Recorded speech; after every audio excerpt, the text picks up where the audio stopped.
Corporal Bill Williams, United States Army Air Corps, World War II. Bill's one of my bomber crew stories from World War II, some of the best stories.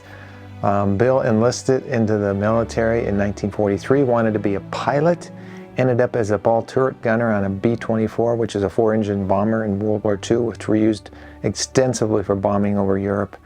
And Bill was a young man and found himself in World War II and tells a great story. He was part of a really, I call it a famous bomb group, the 485th Bomb Group, which is part of the 828th Bomb Squadron, the 15th Air Force. And I interviewed Bill in Dinuba, California. It was April 21st, 2010. I was there doing interviews. We did some school presentations. Bill was there with us, and he's just a proud American. He passed away in 2019 at the age of 95, lived a full life, folks, and just one of those unsung heroes from World War II. I love the pictures, the photographs that I collect from veterans. My most famous are probably the groups of crews, the air crews, the bomber crews. Just without making war glamorous, they just look so glamorous. And you'll see some pictures of Bill with his crews after this introduction. So, all right, I want to thank Sean Johnson. Sean has become a monthly supporter of my work. God bless you, Sean. I can't thank you enough. You've been such a blessing to my work and allowing me to share Bill's story with the YouTube family today and my Voices of History radio family. So Sean, I want to salute you. Thank you. Hope you had a good Thanksgiving. And I so appreciate your dedication to this project and to our country and to our veterans. Folks, if you'd like to sponsor a story, I would encourage you to consider sponsoring a story. I have a handful of people that are taking up a lot of this responsibility of helping me, but I know there's others out there that want to help. You don't have to just sponsor a story. You can donate to my work. There's a link on my on every video that I do, every story that I do, the first comment, if you go to look at the comment section, there's a link in there to donate to this project. So I would ask you to really encourage you to do that. I don't sell commercials here. I don't interrupt these programs with a stupid commercial. I hate that. Like I said, when people send me videos, they have commercials, the first thing I see is a commercial, I just shut it off. So that's how I feel about commercials and monetizing videos. So, okay, folks, if you'd like to, like I say, sponsor, there's information in the video description on my website, and I would be greatly appreciated. My radio station, Voices of History Radio, is still going, and I hope to keep it going. So if you'd like to help support that, there's a link on my website for that too. So, folks, I'm grateful. Thank you for watching, listening, sharing these stories, subscribing to this channel. And I hope you enjoyed Bill's story. God bless you.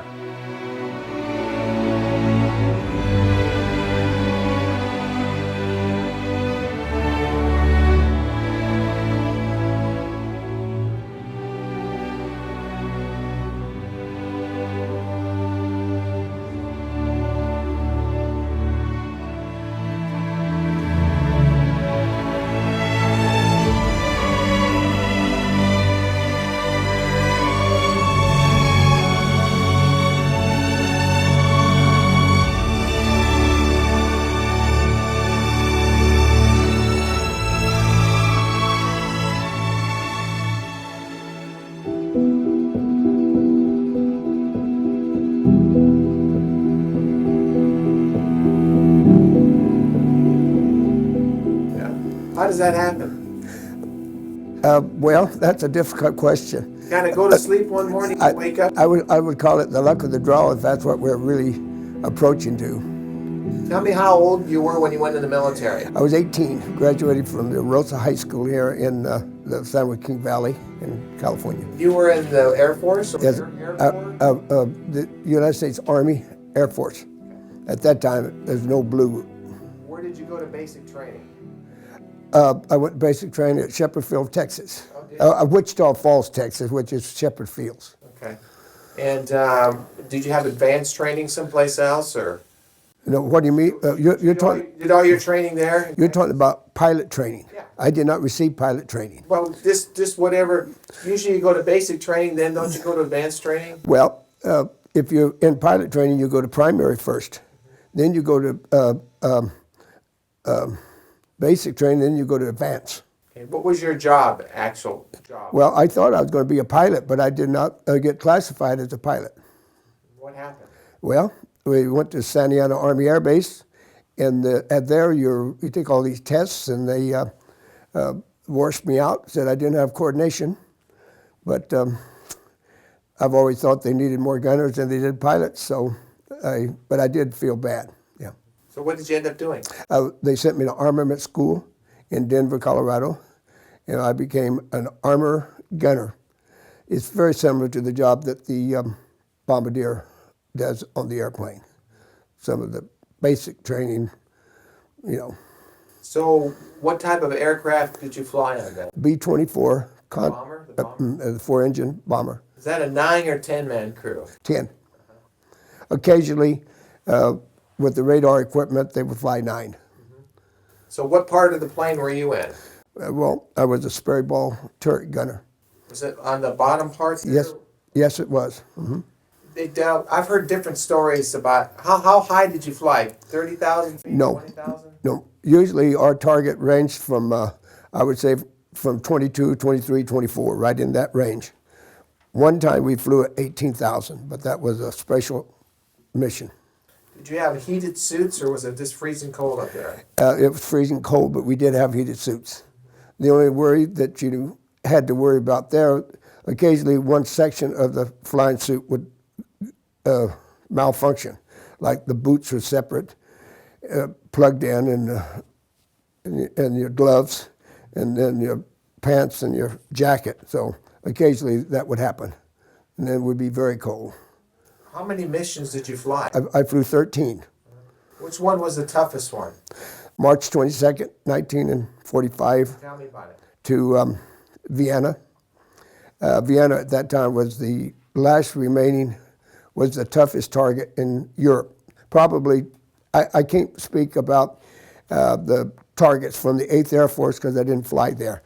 But out of the 15th Air Force, Vienna had, the day I went there, we were briefed that we would have 600 flak guns firing at us, and we would probably be in flak for 5 minutes. That's eternity. And on that mission, over the target, we lost our lead pilot. He was Colonel Cornett, was the group commander at that time. And he called and said he was going to try to get behind the Russian lines. But as it turned out, he got between the Germans and the Russians, and the Germans did capture him, and they all survived that. They became prisoner of war. And he just died a few years ago. Lived to be up in his 90s in Dallas, Colonel Cornett. We lost 3 commanders out of 4 during the 1 year that the 485th Bomb Group operated.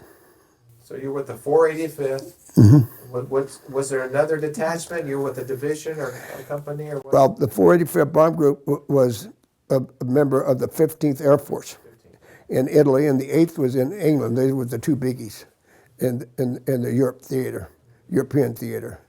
And then the 485th Bomb Group was in the 55th Wing, which it takes 4 groups to make up a wing. And usually we flew as a wing, about 100 ships at a time. That's generally speaking. Is it the B-29 that's referred to as the Flying Fortress, or is that the B-24? B-17. 17. What was the 24? Was there the Liberator? Or? Liberator bomber. Okay. We had other names for it. Well, did you actually have a name for your aircraft? No, I never flew the same plane twice. Okay. Not knowingly. Yeah. Like sometimes you see names. Oh, yeah. They are, yeah. The original ships that went over the planes, they faded. You know, one pilot told me that at the end of his tour, which is 35 sorties, and there's only 6 of them left. So my crew was a replacement crew. We came later. So where were you when the war ended? I mean, remember? We flew our last mission at the 485th Bomb Group on the 25th of April. And on the 27th of April, I received orders to be transferred to the 465th Bomb Group, which was in our wing. And so I was shipped to the 465th Bomb Group, where I was stationed until the war ended. And I stayed there until we drew an airplane to fly home in July.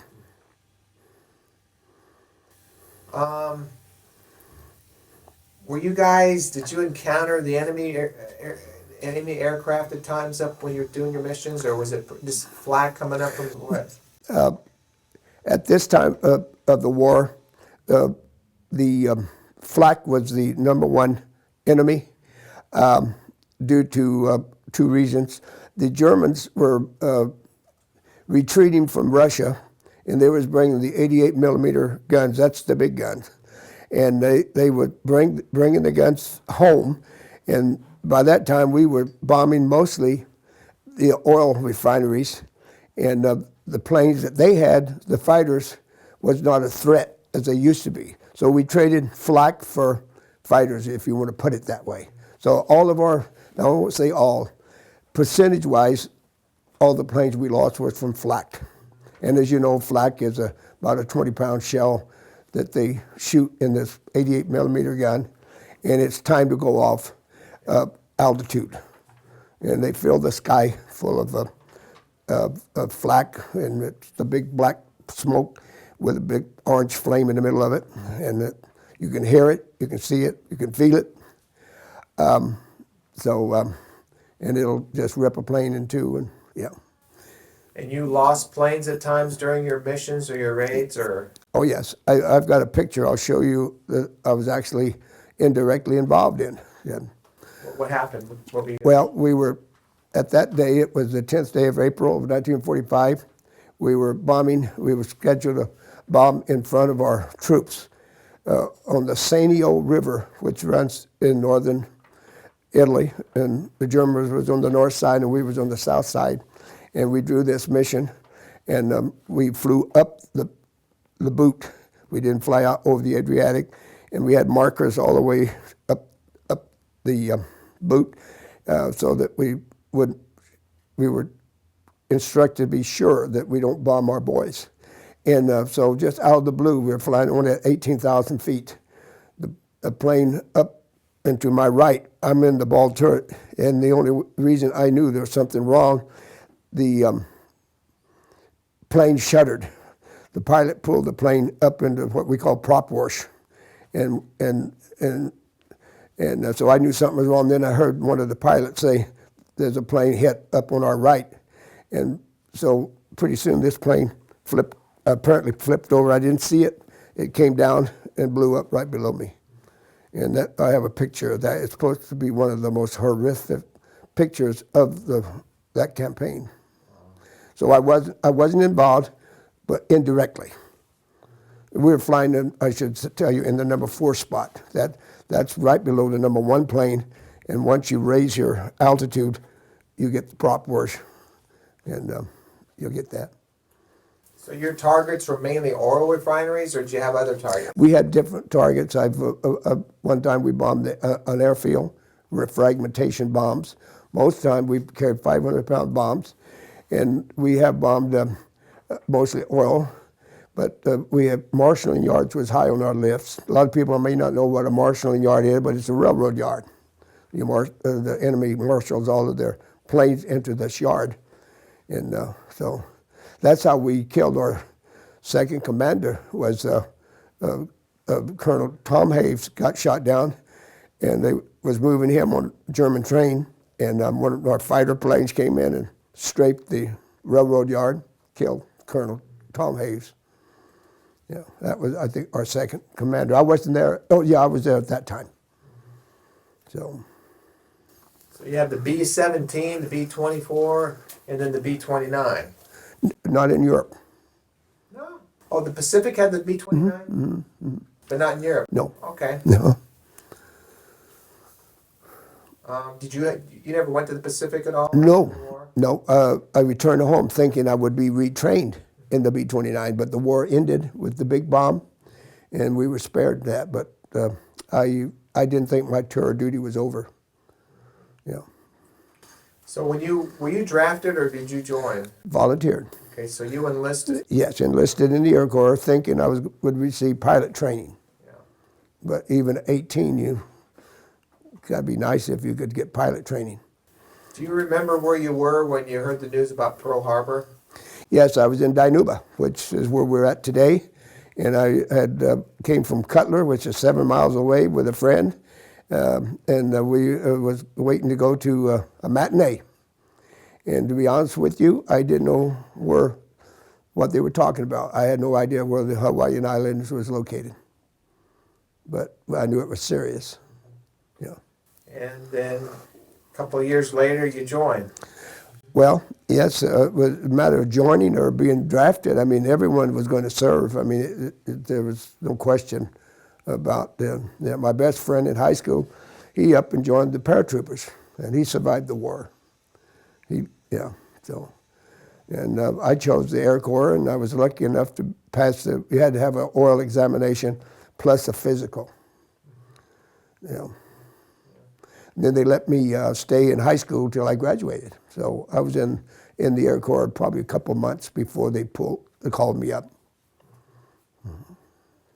This is. I've talked to a lot of people that were, in the Air Corps, the Air Force, what have you. But tell me about the Tuskegee Airmen. Just give me some information about. I know who they are, but for the camera, let's talk about them. Well, I'm not a historian by any means, but I can tell you how they served us. They were stationed in northern Italy, and I would tell you the air base, but I probably would mispronounce it. Rimini, something very close to that. And they were in the 332nd Fighter Group, and I think the 99th Squadron. And they was known to us as the Red Tails because they painted the tails of the plane red, and the spinner on the engine was red, and the red tips on the tails, on the wings. And they were P-51s. That's the Mustang.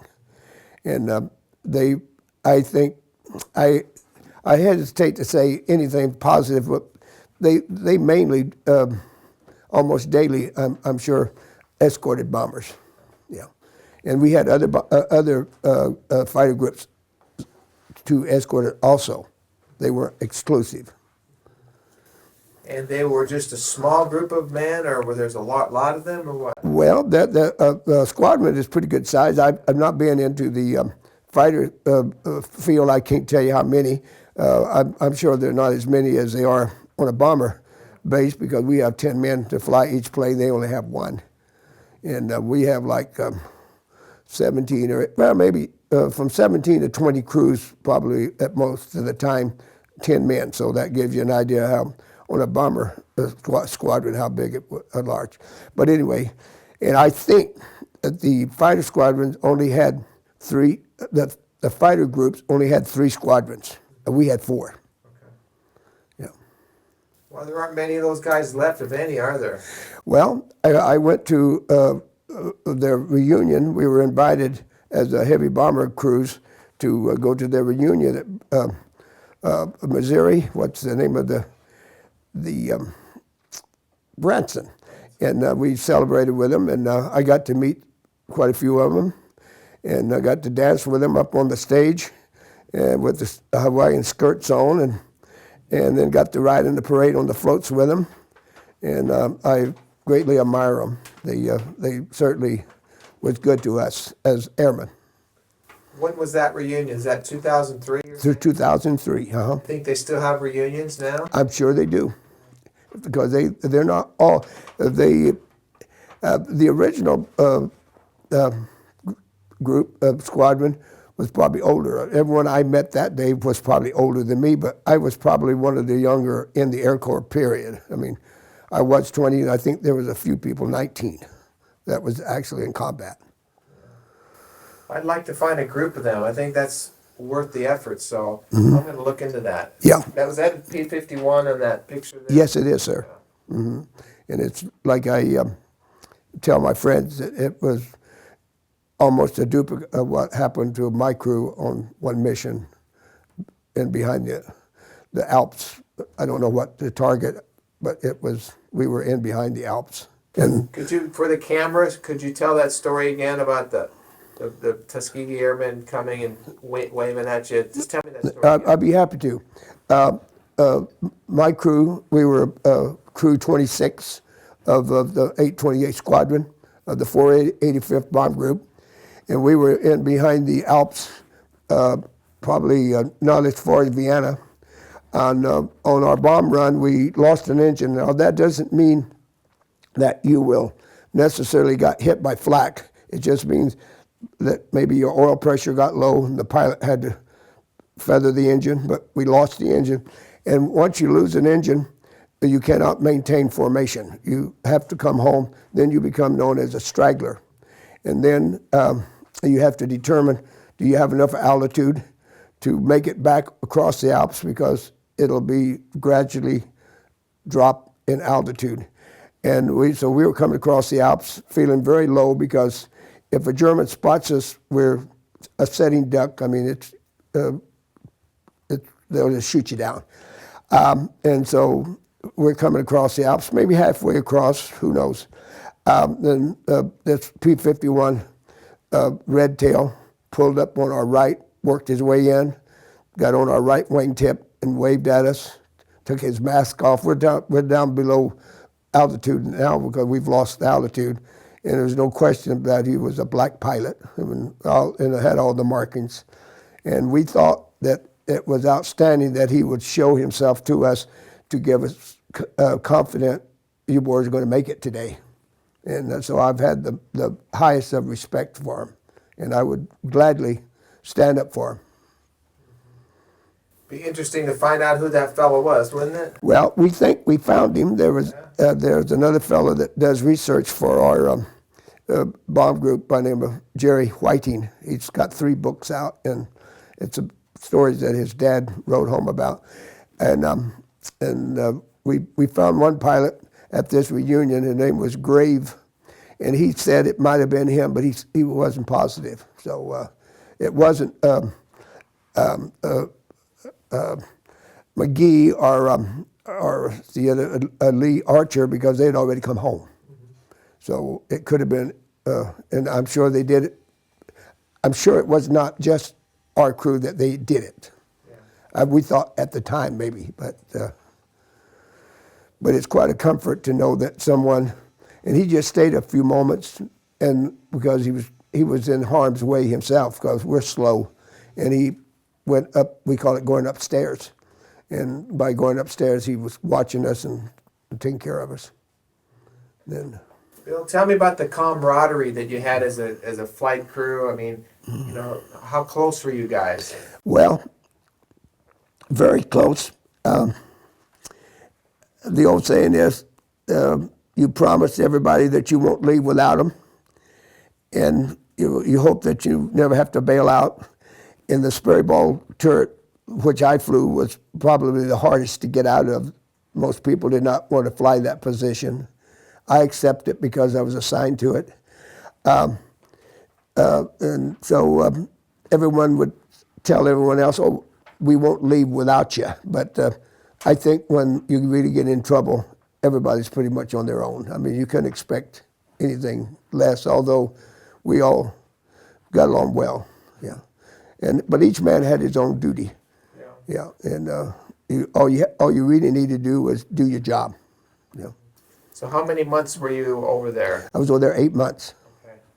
You said 18 missions? Is it? 13. 13. 13? Yeah.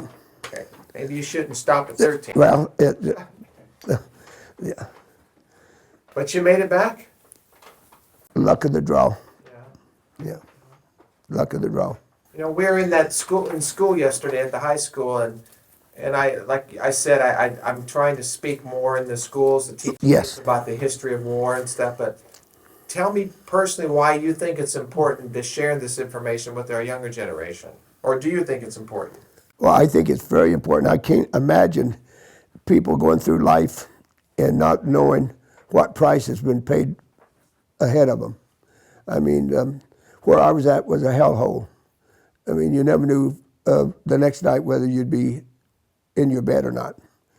And your odds of making 35 sorties, not missions. Sortie is over the target. And you had to go 35 times over the target with the flak guns there every time. And the price of freedom is paid in blood. That's the only way to describe it. Yeah. Well, you mentioned freedom. Let me ask you this question. Tell me about the American flag. What does that mean and represent to you? It means everything to me. I would have a difficult time if I was in a crowd if somebody degraded the flag. I would hesitate to venture what I might do. Yeah, I feel strongly. But then I would say, well, people just don't realize what they're doing. That's the only way I could justify anyone spitting, burning, stomping.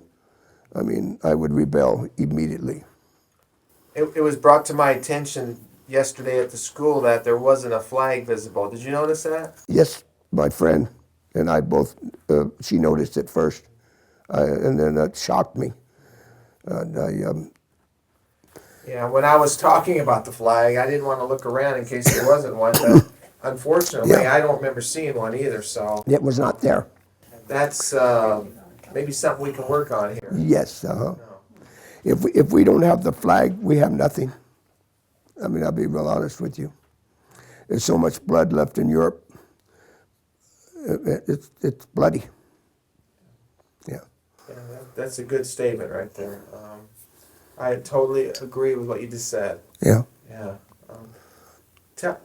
You know, my goal of interviewing the veterans isn't really the blood and guts of war Right, and all that, yeah. but maybe you've already told me that one mission that was the toughest mission for you that you flew. When you guys got back from a mission, maybe you lost some planes and stuff. Is there like a debriefing that goes on? And, Every time. You debrief, and there's one member of the crew that pulls the pins on the bombs, which was my job. And you bring those back home, back to the base, because earlier in the war, some of the boys failed to pull the pins, and they dropped the bombs that was not armed. If you don't pull the pins out of the bomb, it will not explode when it hits. And so that was my job. And so I would have to lay the pins down at the table. You always had it at the table. And if you seen a plane go down that day, you were told how many chutes you saw open. And if you saw two chutes, that's fine. If you saw 3 chutes, but you don't say, I think I saw 4, because they wanted to know that you saw 3. And then the partisans, they would keep looking for the 3. They didn't want you to speculate, well, I think I saw another one, you know. And then a lot of the boys was able to get out, you know, by the partisans, yeah. how do you know when you hit your targets? Did you watch it? You never know. The bombs go, and there's flak everywhere, and you're just relieved that it's over. And and you're up there, well, what is it, 4,280 feet to a mile, something like that. So you're up there 4 to 5, well, over 4 miles. So it's and a lot of times it's on a break in the clouds. I mean, you see the ground, but we're gone. The bombs are, you know, I would say I never really saw the bombs hit. Yeah. What was the hardest part of a mission for you? The weather, the flak, the travel? I mean, what was the hardest part for you? Easy. Flak field. You faced it every time you went. And as I described to you earlier, there are 88 millimeters, and they shoot the black flak, and that very devastating. And so. And 88 could shoot that high? Oh my, yes. I know it was a powerful weapon. Oh yeah. It had no trouble. And now they said, I don't know because I never flew higher than I think 23,000 feet. They said that the 17s went in higher. Now they may and they may not. I don't know. They said a lot of times they got the white flak. I never saw any white flak. I'm only telling you what I saw. Yeah. And it's very deadly. And a lot of people may not know, but the only defense you have against flak is, have you heard the word chaff? Maybe not in reference to this. Well, chaff is stored in the plane in boxes. Okay. And it comes about 18 inches in length, and it's aluminum foil. And like myself, I told you I flew the ball turret. I would come out of the ball turret as we turned to the target, which is called the IP, the initial point. I would come out of my turret, come up into the plane, and and help the boys throw the chaff out. Now, what chaff done, it fills the sky full of chaff, and the radar guns, they don't know, they can't pinpoint the airplanes. They know we're up there, but the field now is filled full of aluminum foil, and so all they can do is just shoot into that field, and that's what we call a field of flak. Okay. So it's the luck of the draw whether you get hit or don't get hit. Depends on what spot in the formation.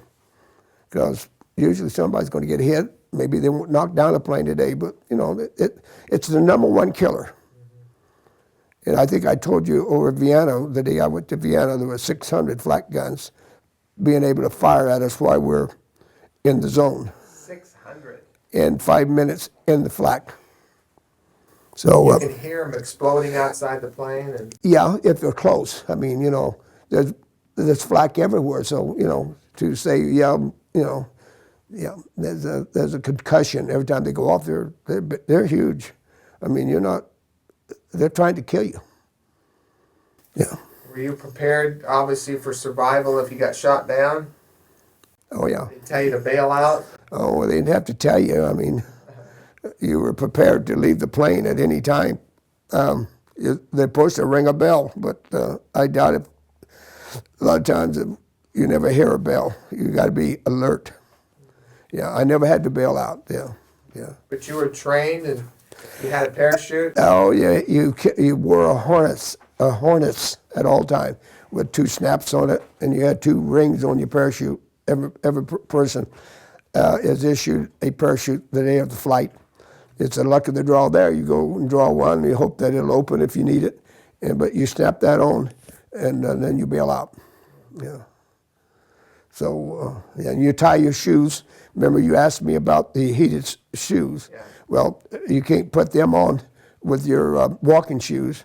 So you take off your walking shoes, and you tie them real tight to your parachute, so that when you snap it on, when you hit the ground, you hope that you have your walking shoes. Yeah. You know, it has been known that they didn't get them on tight, and some of the boys would lose their shoes. Yeah. What do you think our country should remember about World War II, Bill?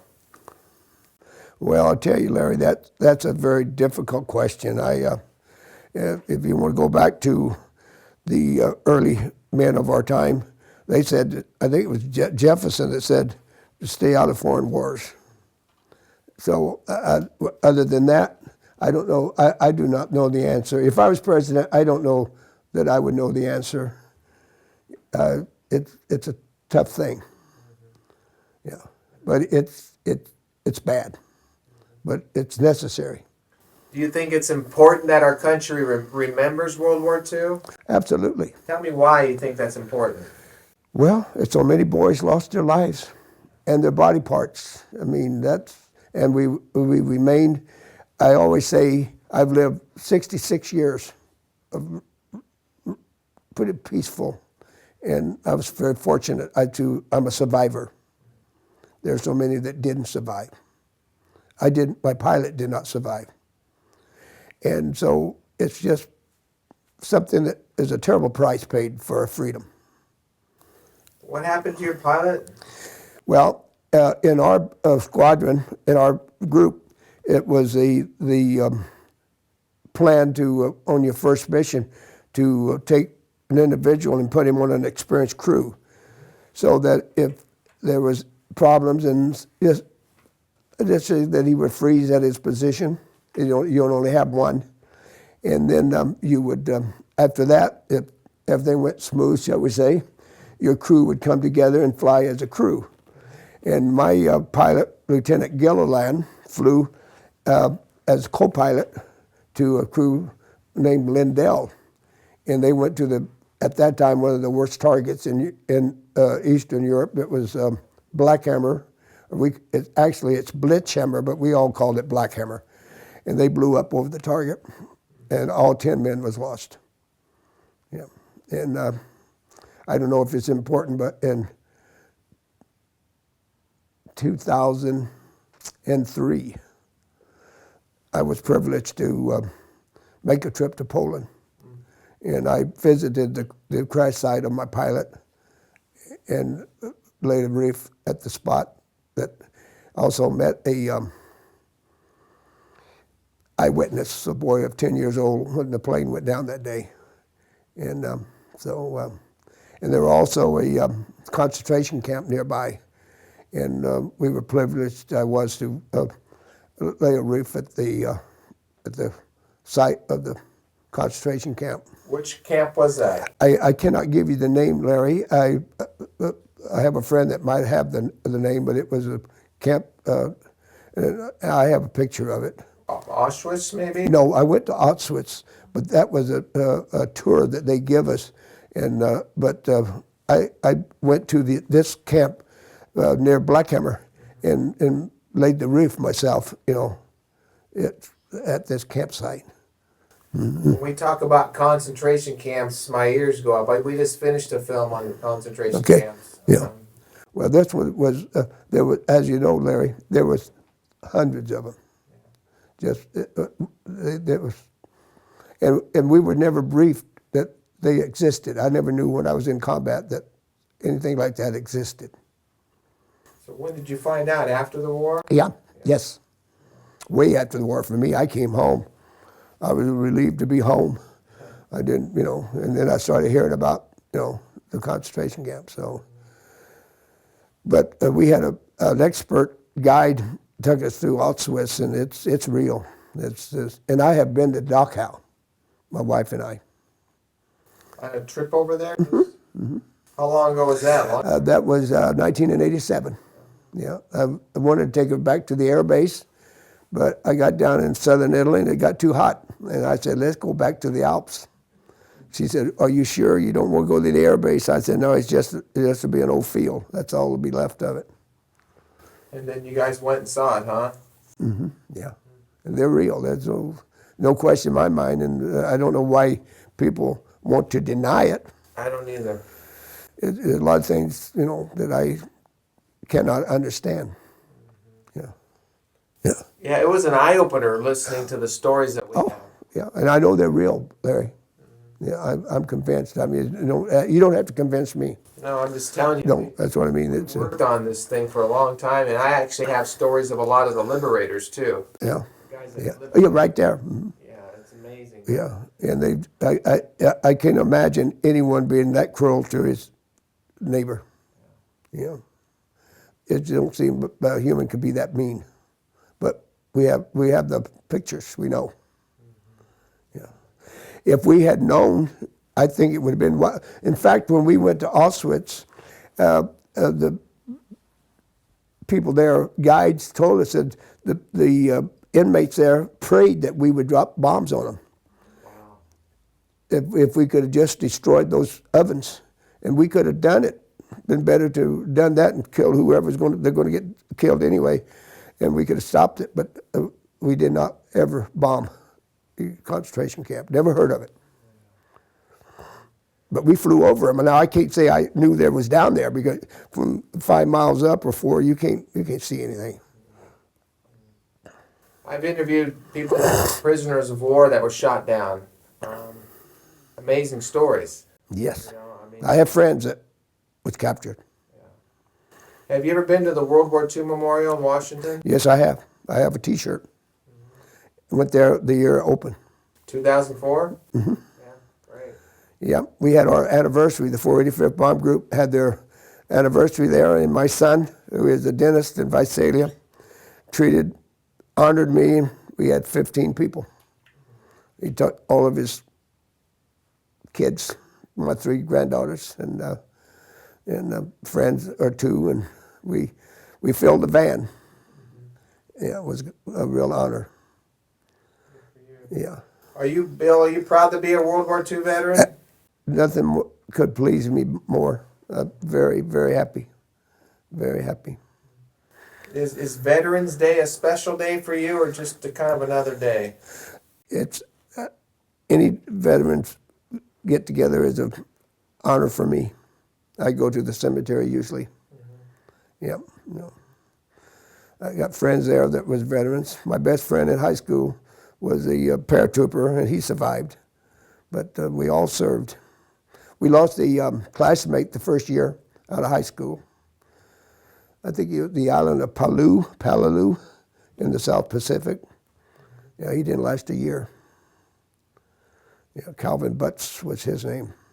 Played on the football team with me. Yeah. People thank you for serving your country? Yes, they do. I'm surprised if they learn that I'm a veteran. Almost 100%, I'd say people will say thank you for your service. Yeah. Even the kids yesterday, I was rather shocked. Yeah. It's a good feeling, huh? That's all you really have in life besides your family. Yeah. Have you stayed in touch with any of your crew over the years? Yes, I have. The Bombardier, I've talked to him. He lives in Tucson, Arizona. But other members, I've invited them to a reunion, but they won't attend. But some of them are gone now. And some I never did able to contact. I wonder how many are left. Probably, maybe you're the only one. Well, the Bombardier was alive just recently because I talked to him and myself, and that's the only ones that I really can. And I think the radio operator was at least alive up to about a year ago. But the year before that, we lost the engineer gunner, and so they fade. Yeah. That's a lot of why I'm doing this project, is because we're losing the history of what happened. Yeah, yeah. Including your story, way beyond your years here. The story hopefully will live on for many years. That's what I'm hoping for. In schools and museums, libraries. I'm working on getting all that done. Yeah, I want to compliment you on your work. Well, thank you. You may have a new career here soon if I can get you out there. So yeah, well, it's the least we can do. Yeah, and the story should be told, and it happened. It's all real.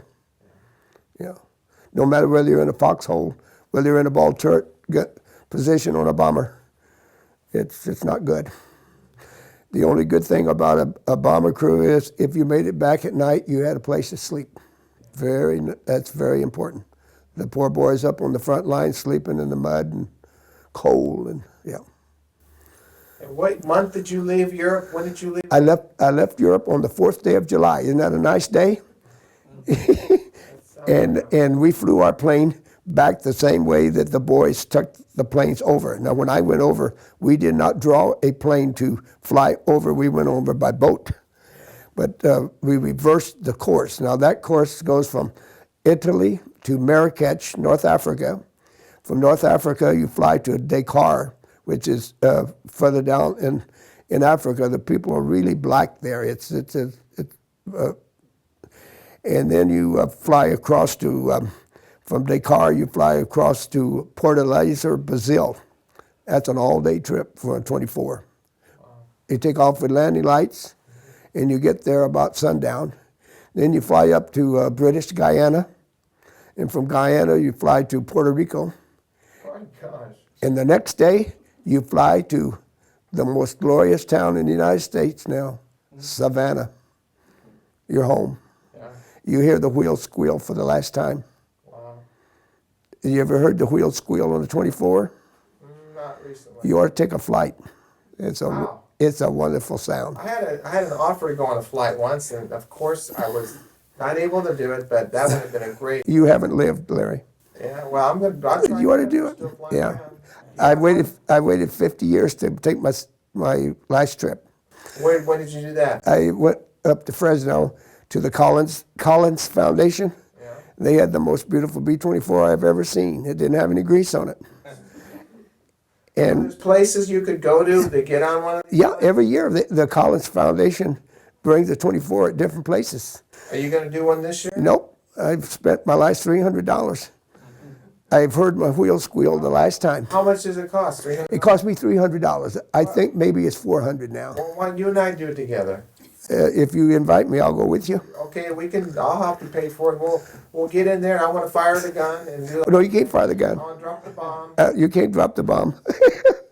But I am the bomb dropper, in case you want to know. No, but man, wouldn't that be fun? Well, I'll team up with you. If you let me know when that is, I probably would do that with you. It'd be an honor. I've never done that with anybody. She knows I've interviewed a lot. Well, you haven't lived until you lived like we did. Trust me. Maybe we can go up like 500 feet or so, and fly around a little bit. No, Larry, don't laugh. This is serious. It's about a 40-minute trip, Okay. and they take you around. Out of Fresno, we went up around the lakes, and then cross town, and then when the plane comes in, the wheels squeal. You know what makes the wheels squeal, don't you? The mice. They're sitting still, and when you hit the runway, yeah, and you're home. That's the greatest news. Now, if you go up on one of those flights, do they pressurize the cabin? Oh, we didn't have no pressurized cabin. God. How high are we going to go up? Oh, this is just low altitude. Okay, because I can't breathe above, Larry, I'm surprised that you've been interviewing so many people, and you're either putting me on or you. No, I don't want to go up 20,000 feet without. I wouldn't take it. Let me tell you about oxygen. You don't really need it, right? 10,000 feet, you go on it, and anything above 20,000 feet, if you lose it, you live 20 minutes. How's that? So how high would we go in that 24? We just go real low. You won't need any oxygen. Yeah. Okay. I live at about 5,000 feet. Yeah, already. Yeah, you live in paradise. Oh, well, maybe I did. I don't know. And I know I was stationed at Denver. I know all about Denver. Have you ever been to the Shirley Savoy? No. Have you ever been to the Brown Palace? No. Well, you haven't lived then. I've been to Las Vegas. I played the slot machine once. Well, you're a little reckless. I got $500 and went home. Yeah. Well, listen, we're just about done. At the end of my interviews, as you saw yesterday, I asked the veterans to salute into the camera. Yeah. Can you do that for me when I ask you from where you're seated? You think I'll be able to? Yes. I know you can.